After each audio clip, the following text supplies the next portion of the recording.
ఇది రైస్ రవ్వ ఉప్మా అండి. చూడటానికి కలర్ఫుల్గా ఉంది, తినడానికి కూడా చాలా బాగుంటుంది, ఎంతో ఆరోగ్యవంతమైంది. మీరు కూడా చేసుకోండి. ఇది చాలా క్రిస్పీగా చాలా బాగుంటుందండి. చూడండి, దీని తయారీ విధానం చూద్దామండి. Hi friends, welcome to our channel Jai Kisan. ఈరోజు బియ్యం రవ్వ ఉప్మా చూద్దాం రండి.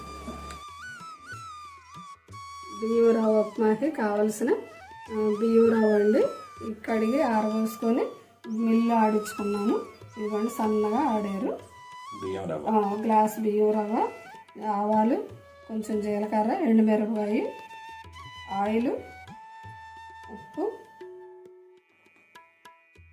ఉల్లిపాయ, పచ్చిమిరపకాయలు 4 ముక్కలు తీసుకున్నాను. 4 కాయలు తీసుకున్నా. కరివేపాకు, టమాటా, కొత్తిమీర, క్యారెట్. నేను శనగపప్పుని అలా డైరెక్ట్ వేయకుండాను ఇది కొద్దిసేపు నానబెడతానండి. ఒక 20 నిమిషాల ముందుగా నానబెట్టుకుంటాను. అది ఏమైందంటే గట్టిగా ఉండదు అన్నమాట, బాగుంటుంది, క్రిస్పీగా చాలా బాగుంటుంది. అది దాని గురించి ఈ బియ్యం రవ్వ ఉప్మా తయారీ చూద్దాం రండి. ఇది అందరికీ చేయటం కుదరక చేయరు అన్నమాట. ఇలా చేసుకుంటే చాలా రుచిగా ఉంటుంది, పిల్లలు పెద్దలు అందరూ తింటారు. ఇప్పుడు ఆయిల్ వేసుకుంది. ఎన్ని చెంచాలు? 2, 3, ఒక 4 చెంచాలు తీసుకున్నాం.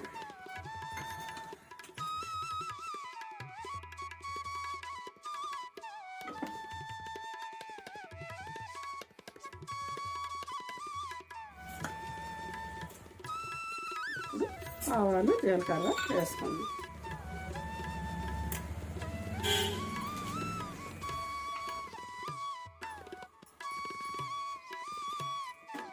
పచ్చెనపప్పు వేసుకుందాం.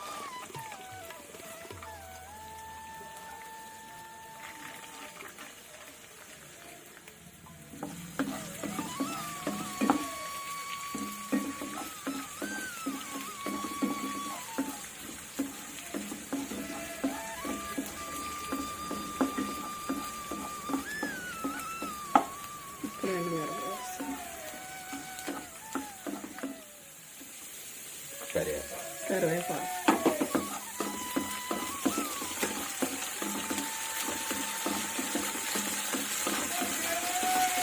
ఇలా చేసుకుంటే చాలా బాగుంటుంది.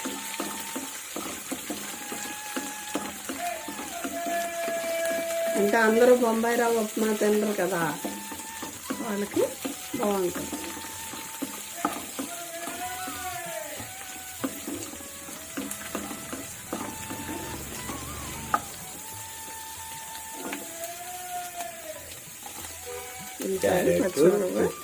ఉల్లిపాయ, పచ్చిమిర్చి, ఉల్లిపాయ, కొత్తిమీర వేసాను. వాసన అప్పుడే గుమ్మగుమ్మలాడుతుంది, బాగుంటుంది. ఇప్పుడు టమాటా కూడా వేసుకుంది. చాలా ఈజీయేనండి ఇది.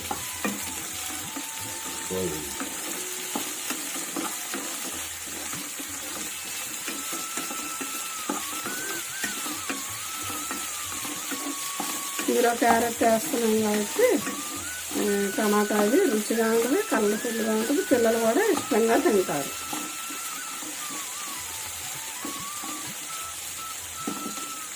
కావాలంటే కొద్దిగా పసుపు కూడా వేసుకోవచ్చు అందులో. ఇప్పుడు నేను వేసిన నాకు పెడదాం 2 నిమిషాలు.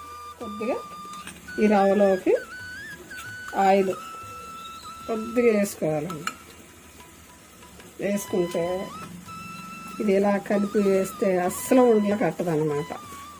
ఇది తెలియక చాలామంది ఉండలు కడద్ది, మెత్తగా ఉంటుంది అని మానేస్తారు. బొంబాయి రవ్వలోనైనా సరే కానీ ఇలాగ మనం ఆయిల్ వేసుకున్నామంటే, ముందుగా ఇలా కలుపుకున్నామంటే చాలా బాగుంటుంది, ఉండలు కట్టదు. అంతేనండి, ఇలా కలుపుకోవాలి. ఇప్పుడు చూసారా, అన్నీ వేయించి మగ్గిలి చక్కగా.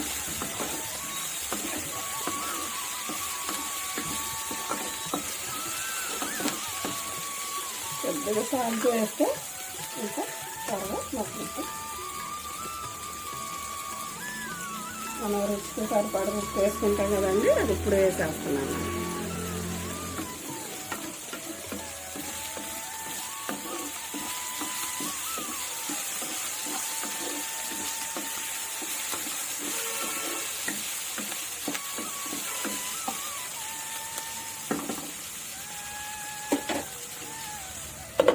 మూతగా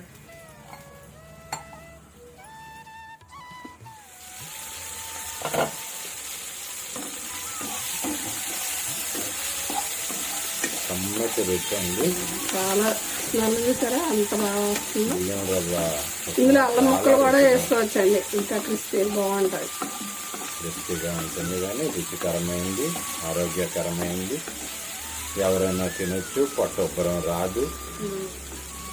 అంటే వేడి చేస్తుందని గ్యాస్ ఉన్నదని తినదు.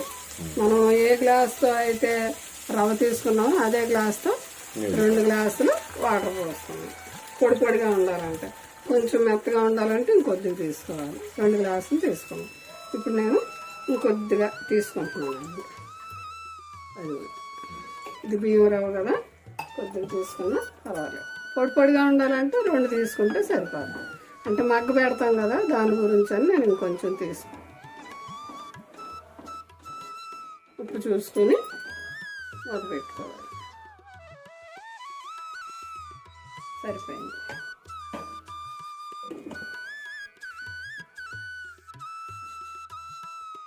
నీళ్ళు మరుగుతున్నాయి చూసారా.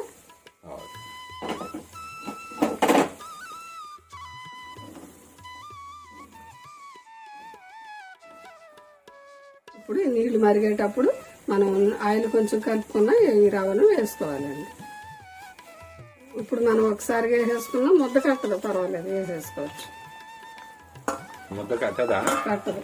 పోస్తుంటేనే గడ్డ కట్టేస్తుందిగా. కట్టదు చూసారా, కడతలేదు.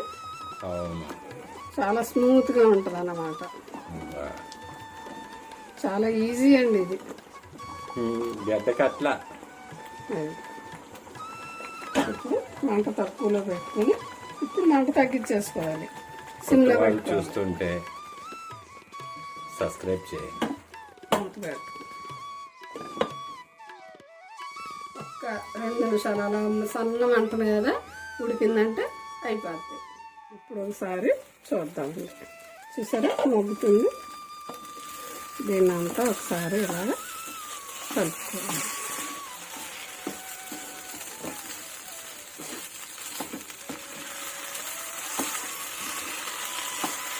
ఉండలు కట్టలేదు చూసారా. ఉండలు కట్టలేదు. చూడటానికి కూడా చాలా బాగుంటుంది. పిల్లలు కూడా అందరూ ఇష్టపడి తింటారు. ఇందులో అల్లం ముక్కలు కూడా వేసుకోవచ్చు. ఇప్పుడు ఉంటే నెయ్యి కూడా వేసుకోవచ్చండి. నేను నెయ్యి వేస్తున్నాను 1 స్పూను.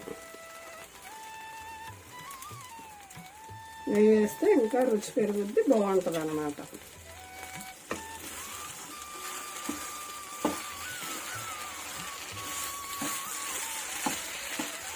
చాలా టేస్టీగా ఉంటుందండి. తినడానికి కూడా చాలా మృదువుగా ఉంటుంది, సాఫ్ట్గా. ఇప్పుడు నెయ్యి వేసాం కదా, ఇంకొక నిమిషం మగ్గబెట్టుకుందాం. అయిపోయింది, చూద్దాం. అదిగో మగ్గిపోయింది చూసారా. ఒక గ్లాస్ వేస్తే ఎంత అయింది చూసారండి. చాలా టేస్టీగా ఉంటుంది. ఆరోగ్యానికి ఎటువంటి సైడ్ ఎఫెక్ట్ ఉండదు. రైసే కదా, రుచికరమైనది. అయిపోయిందండి. మనం మగ్గ పెట్టడానికి ఇంకొక 2 నిమిషాలు పెడితే సరిపోద్ది. అయిపోయింది. ఇప్పుడు ఇది రైస్ రవ్వ ఉప్మా అండి. చూడటానికి కలర్ఫుల్గా ఉంది, తినడానికి కూడా చాలా బాగుంటుంది, ఎంతో ఆరోగ్యవంతమైంది. మీరు కూడా